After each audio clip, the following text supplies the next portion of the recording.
You can be the most interesting person in the room and still feel completely alone in it. You already know exactly the moment I mean. You're at the table. Everyone's laughing. The conversation is fine, the people are kind, the food is good, and there's this quiet, almost invisible feeling crawling up your spine that says, none of these people actually know me. Not because they don't like you, not because you don't like them, because the part of you that thinks the way you actually think isn't allowed at this table, and you can feel it sitting alone in the corner watching you perform. If you felt that in your own house with people who love you while your face was smiling, keep watching. There's a real reason for it. A measurable one. And it isn't the reason you've been telling yourself. For most of your life, you've probably explained that lonely feeling with the same tired story. Maybe you're a bit too much. Maybe you talk about weird things. Maybe you should just learn to keep it lighter. You've gotten good at shrinking. Good at editing yourself in real time. Good at staying in the shallow end of every conversation because the deep end seems to make people uncomfortable. And the loneliness has just quietly grown underneath all of it because you've been treating it like a personality flaw when it's actually something else entirely. Today, I'm going to give you the real explanation. And it is going to land very differently than the one you've been carrying. Because the loneliness of a mind like yours is not a sign that something is wrong with you. It is a predictable, almost mathematical consequence of the way your brain processes the world. There is neuroscience behind it. There is research behind it. And once you see it clearly, you stop blaming yourself, and you can finally do the one thing that actually works. In this video, I'll show you the 3 specific mechanisms that make minds like yours lonelier than most, with the research behind each one. I'll name the loneliest moment of all, the one almost nobody talks about, which is not the loneliness of being misunderstood, but something far stranger. I'll explain why the standard advice, just put yourself out there more, almost always fails for this kind of mind, and what actually works instead. Stay for the 3rd mechanism in particular. It is the one that explains why even the people you love can leave you feeling unseen. If you've ever quietly wondered why you can be surrounded and still alone, you've found people who get it. Subscribe and let's go.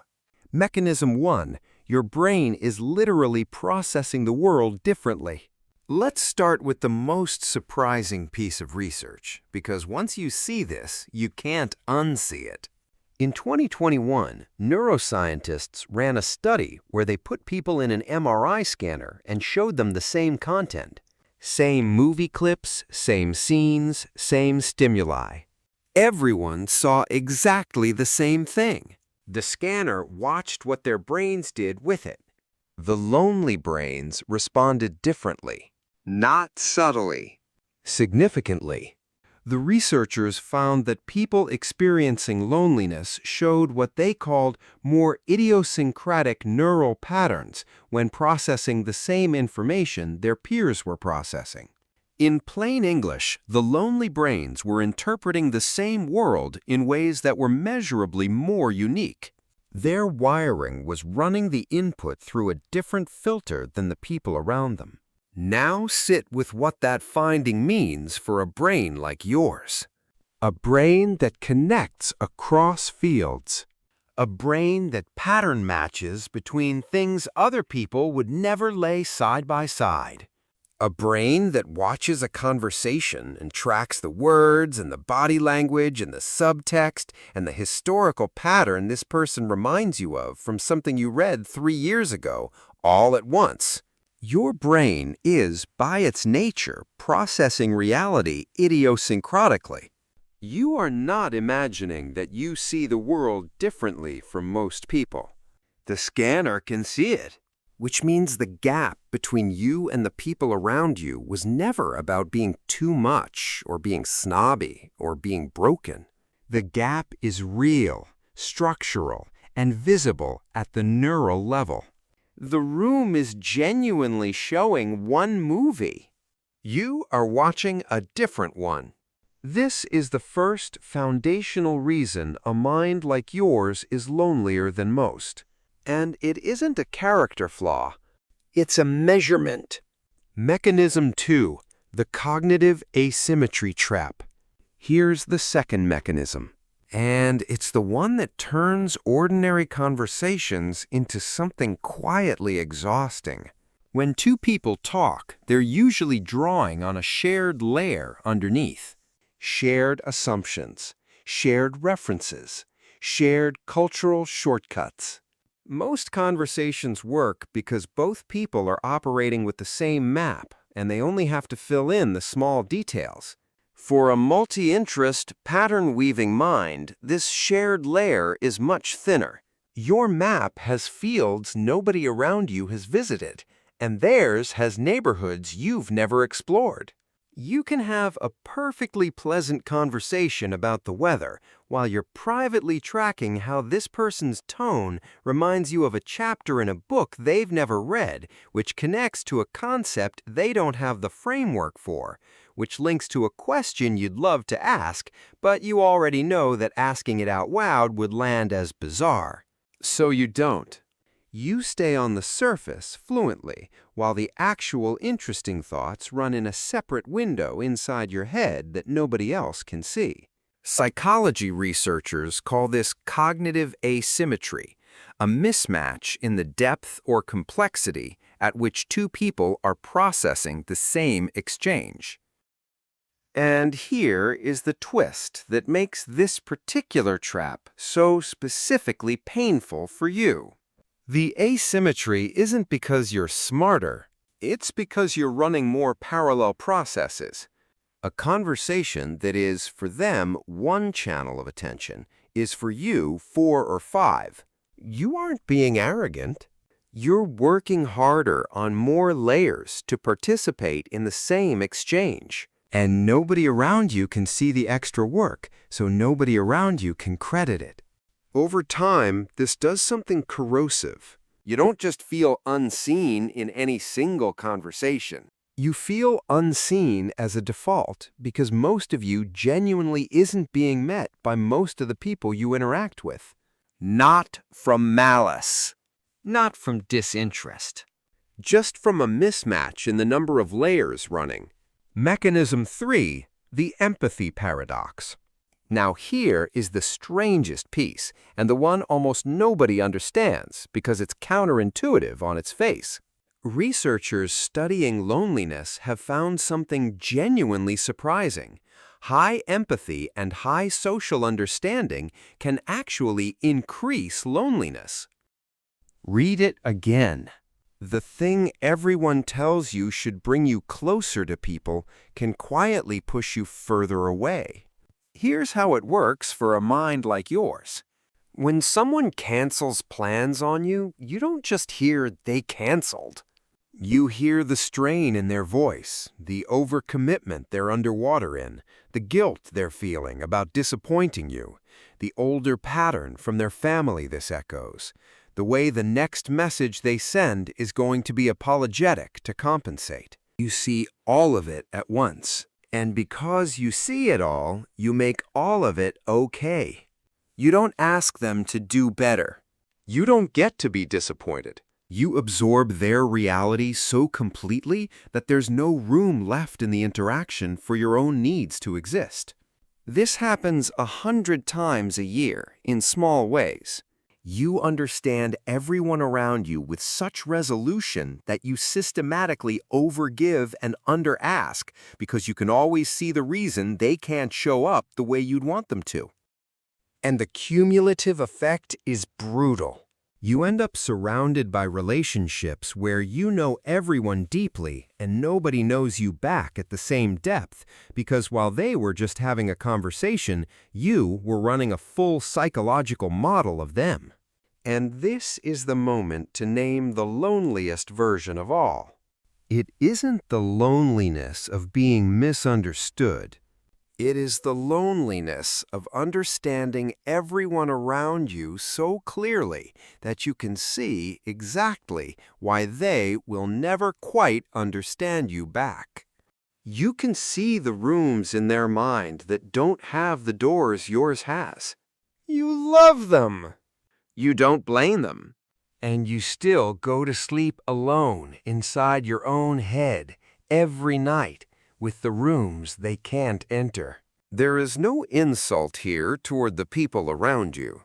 They aren't dim. They aren't shallow. They're just running their own mind, which is enough work for any one human. The asymmetry isn't anyone's fault, but it is real, and it is the source of the deepest version of this kind of loneliness, and naming it is the first step toward not being crushed by it.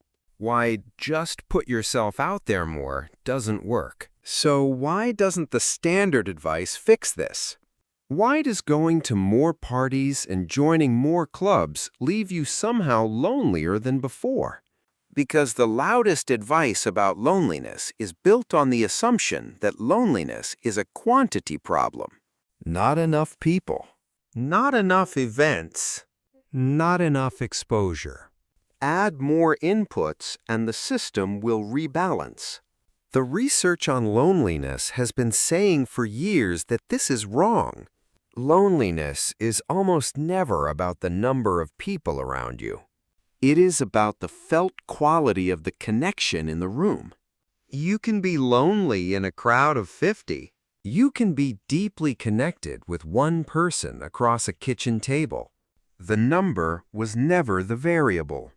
The depth match was. For your kind of mind, more exposure to people who are running fewer layers than you is not connection. It is performance, repeated in more rooms. Each new shallow interaction can actually make the loneliness worse because each one reinforces the quiet evidence that you have to keep editing yourself down to be welcome. What you don't need is more people. What you need is fewer people who can actually meet you. What actually works? So here's the honest framework. 3 moves, all of which the research and the clinical experience around this kind of mind point toward. The first is to stop optimizing for breadth and start optimizing for resonance. The math of human connection is brutal for a mind like yours. You don't need many people. You need a handful, sometimes only 1 or 2, who can run at your depth on the things that matter most to you. That's it.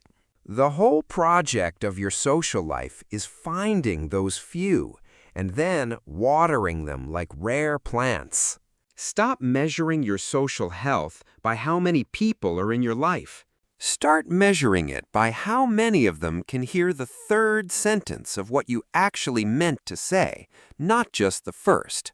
If even 2 people in your life can do that, you have more than most. Build around them. The second is to let yourself be a little harder to know, but knowable to the right people. The instinct of the lonely but empathetic mind is to make yourself extremely easy to like by editing down, smoothing your edges, hiding the strange interior that nobody seems to know how to receive. This is a trap because the people who would actually resonate with you cannot find you when you are hiding. The version of you that wins broad approval is, by definition, not the version that any single deep friend can fall in love with. You have to be a little visibly weird. You have to let the strange interior show in small, brave ways, because that is the only signal the people who match you can use to recognize you. The signal you're afraid will repel everyone is also the only signal that will attract the few you actually want. The third is to find or build a tribe organized around how you think, not what you do. Most communities are organized by activity, The running club, the writing group, the chess players. Those are wonderful, and they may give you a deep friend if you're lucky. But for a pattern weaver mind, the tribe that finally feels like home is usually not organized around a single shared activity. It's organized around a shared style of thinking. People who jump across fields.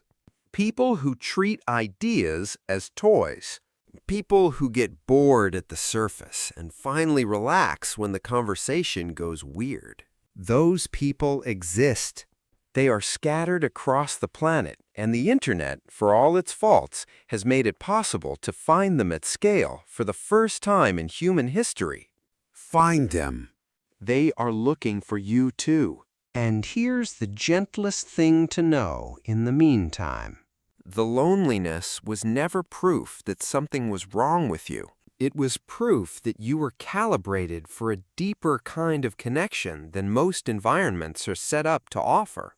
The same wiring that makes you lonely in shallow rooms is the wiring that lets you, when you find the right person, go deeper in one conversation than most people do in a year. The thing that costs you in width pays you eventually in depth. One honest note. Before we close, if what you're feeling has moved past loneliness into something heavier, sustained hopelessness, the sense that nobody could ever truly know you, thoughts that you don't matter, please reach out to a mental health professional. This video can explain why a mind like yours feels alone. It cannot replace real support when real support is what you need. You deserve both. Asking for help isn't a betrayal of how your mind works. It's part of taking care of it. You were never meant to be understood by everyone. So let me leave you here. You were never going to be understood by everyone. That was the deal your mind made before you got a vote in the matter. The same wiring that lets you see across worlds is the wiring that ensures most of the worlds you walk into won't see you back at the same resolution.